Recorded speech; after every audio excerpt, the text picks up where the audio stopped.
오늘은 잘한다, 잘한다. 잘한다가 되면 안 된다고 그랬죠. 잘한다, 잘한다 라는 제목으로 말씀을 나누겠습니다. 이 골로새서는요, 바울 사도께서 쓰신 편지입니다. 그런데요, 골로새 교회는 바울 사도가 개척한 교회는 아닙니다. 이 골로새 교회는 에바브라라고 하는 사람이 복음을 전하고요, 이 빌립보라고 하는 분이 가정을 열어서 거기서 교회가 시작된 그런 교회예요. 그럼 바울 사도와는 골로새 교회와 무슨 연관이 있는가? 바울 사도께서 에베소에서 사역할 때, 에베소에서 굉장히 오래 사역했거든요. 3년간 정말 눈물로 사역하면서 두란노 서원이라는 걸 세우고 제자를 아주 열정적으로 양육을 합니다. 이때 훈련받은 제자 중에 하나가 바로 에바브라고요. 복음을 들은 에바브라가 자신의 고향인 골로새로 돌아가서 복음을 전해 세운 교회가 골로새 교회예요. 그러니까 바울 사도가 직접 세우지는 않았지만 바울 사도와 또 그렇게 연관이 깊은 교회라 말할 수 있죠. 근데 문제는 이 골로새 지역이 헬라 철학이 발생한 옛 지역이기도 하고요. 그래서 각종 이단 사상들이 많았고 또 외부로부터 이단 사상들이 유입되기 시작하면서 교회가 위협을 받기 시작을 합니다. 그래서 에바브라가 바울 사도에게 찾아가게 되고요. 바울 사도가 편지를 쓰게 된 것이 바로 골로새서입니다. 그러니까 골로새서에는 어떤 내용들이 가득하냐면 예수 복음이 가득해요. 왜냐하면 이단 사상들이 교회 안에 들어온 문제로 편지를 썼기 때문에 복음이 무엇인지 아주 명쾌하게, 교회가 무엇인지 아주 명쾌하게 말합니다. 그래서 조직신학적으로 말하면 기독론이 아주 강하게 드러나고요. 그리스도론, 예수님이 누구신가, 그리고 교회가 무엇인가, 교회론, 기독론과 교회론이 아주 많이 강조되는 서신이 이 골로새서이기도 합니다. 단적인 말씀을 좀 보여드리면 골로새서 1장 15절에서 17절에 보니까 그는 예수님이죠. 예수님은 보이지 아니하는 하나님의 형상이시요 모든 피조물보다 먼저 나신 이시니 만물이 그에게서 창조되되 하늘과 땅에서 보이는 것들과 보이지 않는 것들과 혹은 왕권들이나 주권들이나 통치자들이나 권세들이나 만물이 다 그로 말미암고 그를 위하여 창조되었고 또한 그가 만물보다 먼저 계시고 만물이 그 안에 함께 섰느니라. 아멘. 그러니까 예수님은 창조주 하나님으로서 모든 만물보다 먼저 계셨던 분이다. 으뜸이셨던 분이다. 이 얘기예요. 우리 예수님은 그런 분이십니다. 그런데 이게 여기가 이야기가 끝이 아니라 바로 그 다음 절인 18절에 보니까 이렇게 말씀해요. 같이 한번 읽어볼까요? 시작. 그는 몸인 교회의 머리시라. 그가 근본이시요 죽은 자들 가운데서 먼저 나신 이시니 이는 친히 만물의 으뜸이 되려 하심이요. 아멘. 그러니까 창조주이시요 모든 만물보다 으뜸이신 그분이 머리가 되셔서 교회를 세우시고 그 교회를 자신의 몸으로 삼으셨다는 거예요. 이 얘기를 하려고 하나님은 창조주시요 으뜸이시요 위대하신 분이시요 설명하고 있는 겁니다. 그러니까 교회는 중요합니까? 아니면 정말 중요합니까? 아니면 대단히 중요합니까? 네, 예, 너무 좋죠? 예, 퀴즈가 답이 하나밖에 없어서 교회를 결코 쉽게 보시면 안 됩니다. 교회는 사람들이 그냥 3, 4, 5 모여서 우리 좋은 시간 보내보자고 모인 그런 공동체가 아니에요. 교회는 예수님이 친히 세우시고 자신의 몸으로 삼은 기관이 교회예요. 여러분, 교회는 결코 쉽게 보시면 안 됩니다. 주님의 몸이거든요. 그 이야기들이 바로 골로새서에 들어있다는 겁니다. 그러고 보면 골로새서의 상황이 오늘날 우리의 상황과 크게 다르지 않다는 걸 느끼게 됩니다. 오늘날도 수많은 이단들이 판치잖아요. 신천지, 하나님의 교회, 여호와의 증인. 당장 요 앞 길거리만 나가도요, 길에서 적극적으로 포교 활동들을 합니다. 예쁘게 차려입고 또 전단지를 준비해가지고 우리 이단들이 아주 열심히 집집마다 문을 두드리면서 자기네 나름의 그 복음을 포교 활동들을 하죠. 그런데 이단들도 위협인데 더 큰 문제는 뭐냐?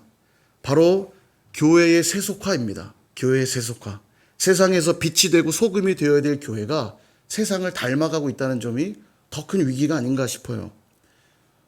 또한 예전에 교회가 이렇게 많이 부흥하기까지 많은 이들의 헌신, 그 헌신을 통해 교회가 부흥했는데 오늘날 이 헌신은 정말 헌신짝처럼 버려지고 있는 시대가 아닌가 그런 생각도 듭니다. 단적으로 여러분 요즘 신학교가 미달 사태인 거 다 아시죠? 한때는 신학교에 사람들이 너무너무 넘쳐나서 신학고시라는 이름이 있을 정도입니다. 막 15대 1, 20대 1, 막 신학교에 사람이 너무 몰려가지고 그 중에서도 더 나은 사람들을 뽑기도 하고 훈련시키고 세우고 그랬는데요. 요즘은 미달이에요. 그러다 보니까 검증되지 않은 이들이 신학교로 많이 들어가는 일들이 있기도 하고요. 또 그렇게 졸업을 한다 한들 교회로 투입돼서 교회를 섬겨야 될 이 사역자들이 요즘 교회로 들어가질 않습니다. 그러니까 교회가 사역자들을 구한다고 아무리 공고를 내도 모집이 안 돼요. 전임 사역자들을 구할 수가 없습니다. 이유가 뭔가 들여다보니까 사람이 없는 건 아닌데 졸업한 사람들은 많은데 교회 전임 사역을 하고 싶지 않다는 거예요. 그 이유는 뭐냐? 박봉에 사례를 많이 주지 않는 박봉에 일은 엄청나게 많이 시키니까 그렇게 살고 싶지 않다는 겁니다. 나름 뜻이 있어서 신학은 했는데 그렇게 살고 싶진 않아서 그냥 주중에는 자기가 하고 싶은 일 하고 주말에만 사역을 하겠다는 거예요. 요즘 청년들 투잡 쓰리잡 하잖아요. 정규직 같은 거 욕심이 크게 없잖아요.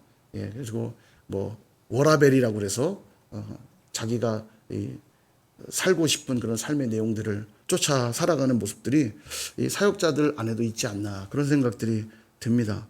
그러면 성도들은 건강하냐? 성도들도 크게 다르지 않은 것 같아요. 그런 사역자들이 양성되는 상황에 교인들인들 다르겠습니까? 가나안 성도라 이름한 사람들이 200만 가까이 육박하고 있고요. 가나안 성도 아시죠? 거꾸로 해서 안 나가. 자기를 성도라고는 말하는데 어디 가서 종교 기독교 쓰긴 쓰지만 교회에는 안 나가는 성도들을 가나안 성도라고 하잖아요. 사회 각계각층에 20%의 기독교인이 있다고 조사가 되고 있지만 사회는 나날이 어두운 그늘만 드리고 있습니다.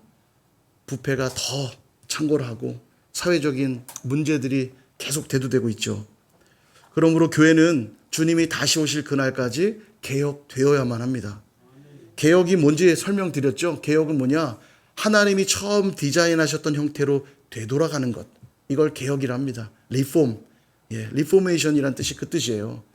뭔가를 고치는데 아무 의미 없이 막 고쳐나가는 게 아니라 처음에 디자인되었던 그 원형으로 돌아가는 거예요. 그러니까 어느 순간 변질됐다면 개혁해야 되는 거예요. 어디로요? 원형의 모습으로.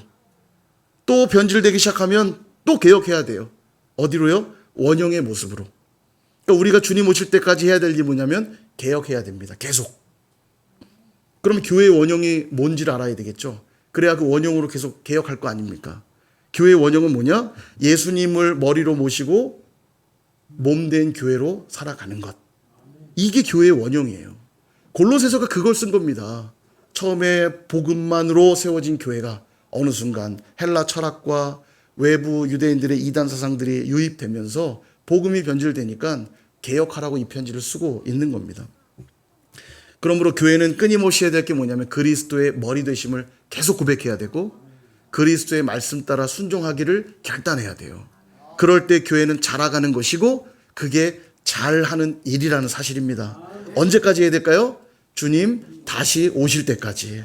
그러므로 39주년을 맞이한 우리 선일교회 역시 자라가기 위해 또한 잘하기 위해 어떻게 해야 되는가?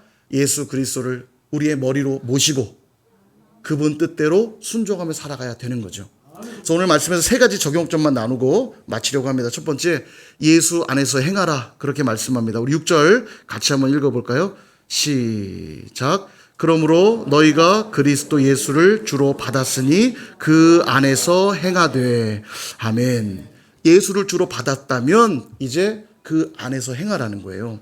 그럼 예수 안에서 행하는 삶은 어떤 삶이냐? 7절에서 설명하는데 세 가지로 정리할 수 있습니다. 첫 번째 7절 보시면 그 안에서 뿌리를 박으며.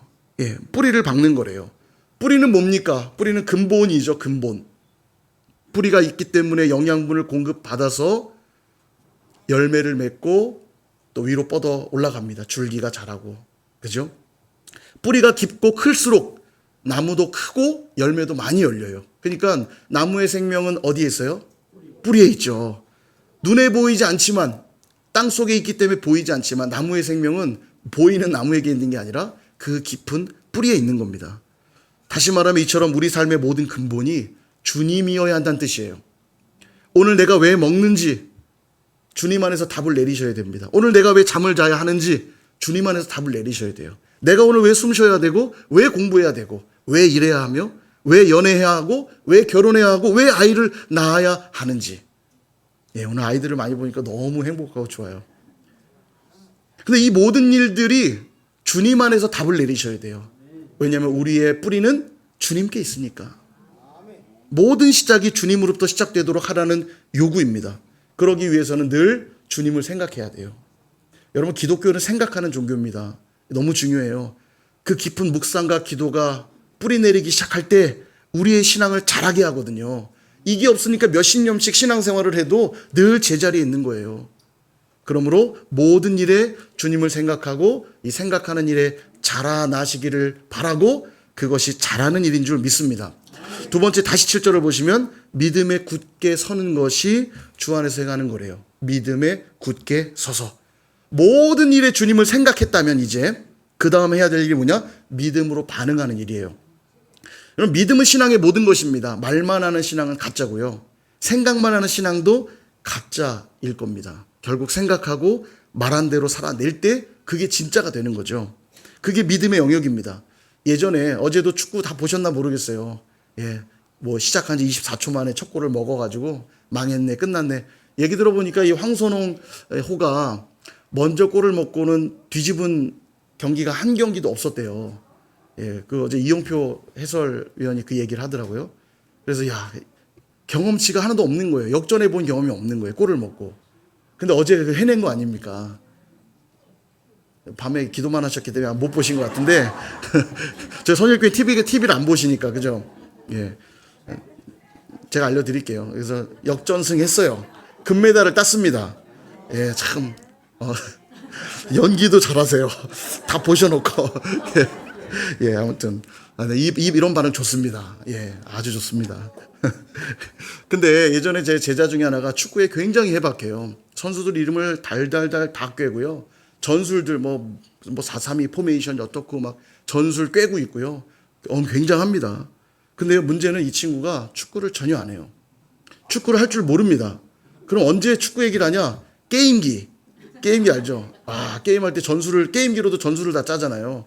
그러니까 그 이름, 게임기 이름이 기억이 안 나는데, 게임할 때만 그 축구 전문가고요. 실제로는 축구를 전혀 안 해요.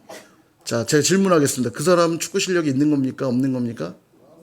없는 거예요. 아무리 해박한 지식이 많고 남들이 모르는 축구 선수 이름을 달달달 꿰고 있다 한들 그는 축구 실력이 없는 사람이에요. 그런데 신앙생활을 이렇게 하시는 분이 적지가 않아요. 말하는 것만 들어보면 되게 성숙한 신앙인 같고요. 그분의 집에 가보고 그분의 차를 타보면 신앙인 냄새가 풀풀 납니다. 십자가도 걸려있고 뭐 여러 가지 신앙인다운 모습들이 있어요. 영락없는 크리스찬이에요. 근데 삶을 살아내는 걸 보면 전혀 아니라는 거예요. 이는 거짓된 신앙이라는 거죠. 이런 자기기만적 신앙은 하나님이 가증히 여기신다는 겁니다. 그러므로 늘 믿음으로 반응하여 주님께 더 나아가는 일에 자라가시기를 바라고 그것이 잘하는 일인 줄 믿습니다. 세 번째는 다시 7절을 보시면 감사함을 넘치게 하래요. 그게 주 안에서 행하는 거랍니다. 모든 일에 주님을 생각했어요. 그리고 믿음으로 반응했어요. 그렇게 됐을 때 나타나는 열매가 뭐냐? 그게 감사라는 겁니다. 내가 오늘 호흡할 수 있어서 감사하고, 오늘도 아침에 눈을 뜰 수 있어서 감사하고, 내가 오늘 먹고 마실 수 있어서 감사하고, 오늘도 나와 함께하는 이들이 많이 있어서 감사하고, 내가 하고 있는 일들에 대한 감사, 공부할 수 있음에 감사, 우리 선일교회에서 신앙생활할 수 있음에 감사. 예, 심지어는요, 이런 분들은 감사하기 어려운 조건들 앞에서도 감사를 하게 돼요. 왜냐하면 그 감사의 이유가 주님 때문이거든요. 넘어져도 감사, 실패해도 감사, 아파도 감사. 예, 앞에서는 아멘 하더니 뒤에 여기서는 아멘을 안 하셨네. 예, 안 넘어지고 싶고 안 실패하고 싶고 안 아프고 싶으니까. 그러나 두려워하지 마십시오. 우리에겐 이 말씀이 있어요. 이 말씀 때문에 감사할 수 있는 거거든요. 같이 한번 로마서 8장 28절 읽어볼까요? 시작. 우리가 알거니와 하나님을 사랑하는 자 곧 그의 뜻대로 부르심을 입은 자들에게는 모든 것이 합력하여 선을 이루느니라. 아멘. 이 말씀 믿으시죠? 그렇기 때문에 우리는 감사할 수 있어요. 어떤 상황에도 감사할 수 있어요. 하나님이 손대시기만 하면 다 선을 이루거든요. 그러므로 감사하는 일에 있어서 여러분 자라가시기를 바라고 그것이 잘하는 일인 줄 믿습니다. 이렇게 내면의 문제를 다뤘다면 이제 외적인 문제도 다뤄야 되거든요. 그래서 두 번째 걸 말씀드리려고 해요. 헛된 것들을 주의하라. 그렇게 말씀을 합니다. 첫 번째는 주 안에서 행하라. 이렇게 말했고, 두 번째는 헛된 것들을 주의하라. 우리 8절 한번 볼까요? 누가 철학과 헛된 속임수로 너희를 사로잡을까 주의하라. 이것은 사람의 전통과 세상의 초등학문을 따름이요 그리스도를 따름이 아니니라. 아멘. 철학과 헛된 속임수를 주의하래요. 말하자면 이단 사상들을 조심하라는 뜻입니다. 근데 재미난 건 이런 표현 나오죠. 사람의 전통과 세상의 초등학문.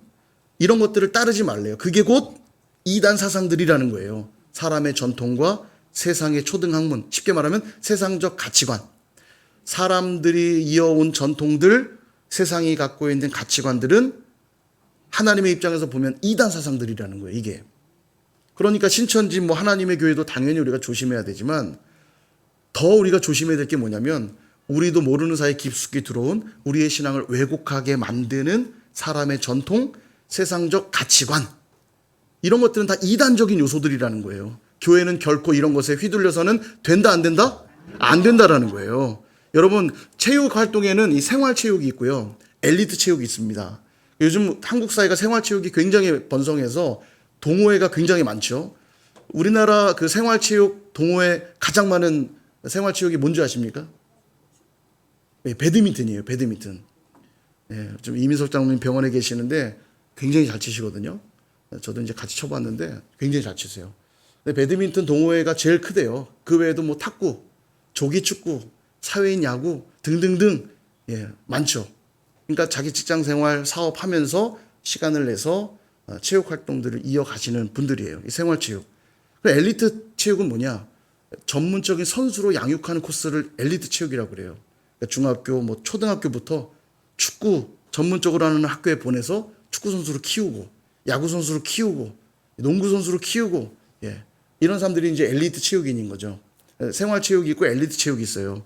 근데 보면 두 가지가 열심히 하는데요. 차이가 분명히 있어요. 생활 체육은 그 목적 자체가 건강하기 위해서 하는 것이고 흥미 위주의 것이기 때문에 잘하고 싶은 마음에 레슨도 물론 받고 많은 시간을 내서 하지만 아주 디테일한 부분까지 잡지는 않아요. 좀 부족해도 재밌게 치면 됩니다. 큰 문제가 되지 않아요. 근데 엘리트 체육은 다르죠. 엘리트 체육은 그것으로 전문적인 프로 선수가 되는 것이기 때문에 아주 작은 디테일한 부분까지도 훈련하고 예전에 제가 그 이천수 선수가 프리킥을 잘 차잖아요. 잘 차는데 어떻게 이렇게 프리킥 잘 차냐? 이 선수가 하는 말이 공을 놓고 같은 자리에서 몇천 번, 몇만 번씩 차본다는 거예요. 계속 차는 거예요, 계속. 생활체육을 그렇게 하진 않죠. 토 나오죠, 토 나와. 근데 엘리트 체육은 그렇게 한다는 거예요.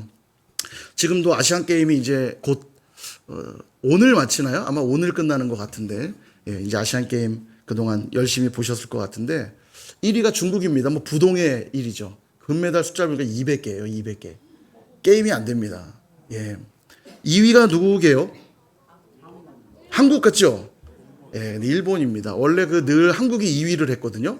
이번에 3위를 했어요. 그러니까 일본이 51개 금메달이, 한국이 42개 이렇게 땄더라고요. 한 10개 가까이 차이가 좀 나요. 전체 메달 숫자는 한국이 보니까 한 10개 더 많거든요. 은메달, 동메달까지 하면 한 10개 더 많은데 늘 우리 한국이 2위를 늘 했는데 이번엔 3위를 했어요. 근데 얘기 들어보니까 처음부터 이번 아시안 게임의 목표는 3위입니다. 이러고 출발했다고 그러더라고요. 원래도 2위를 했던 사람들이 왜 3위를 목표했는지 모르겠는데 하여간 3위를 했어요. 요즘 일본하고 잘 풀어보려고 하는 게 반영된 것 같아요. 일본 이기지 말자 한 것 같은지 어떤지 모르겠지만 자, 그런데 이걸 분석하는 얘기를 들었는데 왜 일본이 2위를 했는가 하면 오랫동안 일본은 생활체육에 투자를 많이 했답니다. 왜냐하면 그 국민들의 건강을 증진시키려고 생활체육에다 돈을 많이 썼는데 최근 언제부터는 엘리트 체육에다 돈을 많이 다시 붓기 시작했대요. 아마도 요즘 일본의 그 사관이 좀 전체주의적 사관이 있잖아요. 나라가 좀 부강해지고 약간 우경화되면서 일본의 그런 분위기가 체육에도 반영이 된 것 같아요. 나라의 어떤 나의 국위 선위를 하기 위해서 엘리트 체육을 투자해야 된다 한 것 같아요. 그 투자들이 결국 이렇게 결과로 나타나는 거라고 이야기를 하더라고요. 그래도 그럴 것이 일본은 우리나라보다 인구도 많고요. 체육인들도 많으니까 좀만 투자하면 결과로 나타나는 것 같아요. 근데 제가 이제 무슨 얘기를 하려고 이 얘기를 드린 거냐면 우리의 신앙도 그래야 된다는 겁니다. 굳이 구분한다면 우리의 신앙도 생활 신앙인이 있을 수 있고 엘리트 신앙인이 있을 수 있다면 우리는 어디로 가야 되냐면 엘리트 신앙인의 자리에 가야 된다는 거예요. 내 신앙의 자세와 태도를 아주 디테일한 부분까지도 살피고 수정하고 훈련해야 된다는 것입니다. 그럴 때 우리의 신앙이 수준이 높아지고 진짜 교회다운 교회가 될 수 있다는 거죠. 그러므로 우리 안에 적당히 하려는 모습, 그럭저럭 때우려는 모습, 이런 것들은 경계해야 돼요. 나도 모르게 우리 몸에 배어 있는 세상적 가치관에 대해서는 배격해야 되고요. 세상과 타협해 왔던 변질된 신앙의 가치들도 다시 회복해야 될 것이라는 이야기입니다. 바로 이러한 일들에 있어서 우리는 자라가야 하고 그것이 잘하는 일이라는 것입니다. 말씀을 정리하려고 합니다. 사랑하는 여러분, 게, 새우, 또 가재 이런 것들은 이제 갑각류라고 하잖아요. 딱딱한 껍데기를 옷으로 입고 있는 그런 동물들이에요.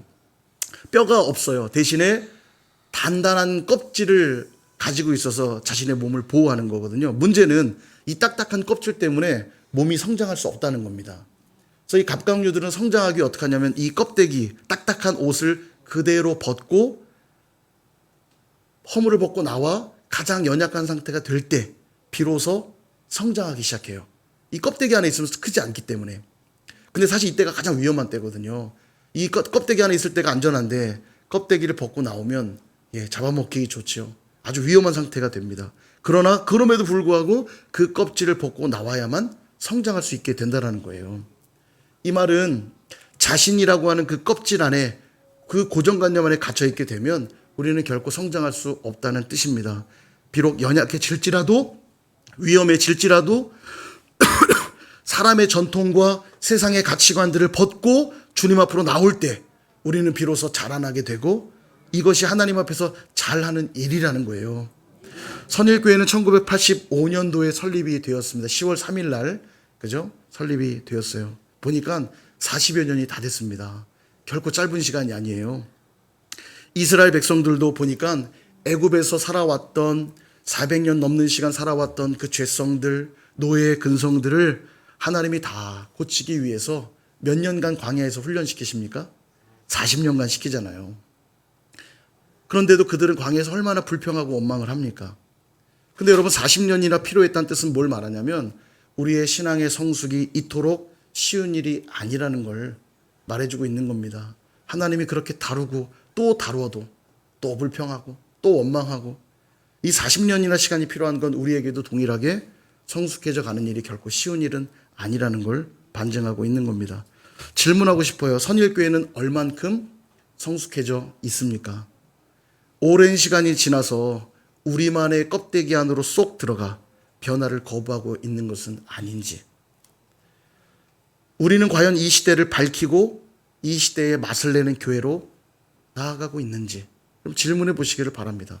혹시 늘 옛날만 추억하면서 그때가 좋았지 라는 말로 추억팔이만 하고 있지는 않는지요. 오늘 본문 19절은 우리에게 이렇게 말씀합니다. 우리 19절 같이 한번 읽어보겠습니다. 시작. 머리를 붙들지 아니하는지라 온몸이 머리로 말미암아 마디와 힘줄로 공급함을 받고 연합하여 하나님이 자라게 하심으로 자라느니라. 아멘. 누가 자라게 하신다고요? 하나님이요. 하나님은 우리가 자라나기를 기대하세요. 부모가요 자녀를 낳았는데 자녀가 성장하질 않아요. 어머 이게 귀여운 채로 있으니까 얼마나 좋아. 그럴까요? 우리 뒤에 엄마들 어떠세요? 이 예쁜 아기가 영원히 예쁜 아기로만 있으면 좋겠어. 그러겠어요? 빨리 걸었으면 좋겠고, 기었으면 좋겠고, 걸었으면 좋겠고, 뛰었으면 좋겠고, 그죠? 더 커서 나랑 깊은 대화도 나눴으면 좋겠고, 성장하기를 기대하는 것처럼 하나님도 교회된 저와 여러분들을 향해 자라나기를 기대하고 계세요. 그러기 위해서는 주님만 우리를 성장시킬 수 있는 분이기 때문에 우리 주님을 머리로 삼으셔야 됩니다. 그리고 또 하나 얘기하는 게 19절에서 서로 연합하라고 말씀하세요. 연합하라. 머리로 말미암고 몸이 분리되면 그 죽은 몸 아닙니까? 각 지체들이 연결되어 한 몸을 이루듯 연합해야 된다는 거죠. 그러므로 두 가지를 기억하시고 돌아가시길 바랍니다. 주 안에서 행하시기를 바랍니다. 주님께 뿌리를 박으시고 믿음에 굳게 서서 감사함을 넘치게 하시기를 바랍니다. 그리고 우리 안에 깊이 들어와 있는 사람의 전통과 세상적 가치관들은 다 배격하고 주님의 말씀에 순종하는 주의 백성들 되시기를 축복합니다. 그럴 때 우리는 계속해서 자라가게 될 것이고 그것이 하나님 앞에 정말로 잘하는 일인 줄 믿습니다. 그리고 내년 이맘때가 됐을 때 와, 우리가 얼마나 성장했는지, 얼마나 우리가 변화되었는지, 얼마나 성숙해졌는지를 확인하면서 주님께 더 큰 영광 올려드리는 저와 여러분 다 되시기를, 우리 선일교회 되시기를 주님의 이름으로 축원드립니다.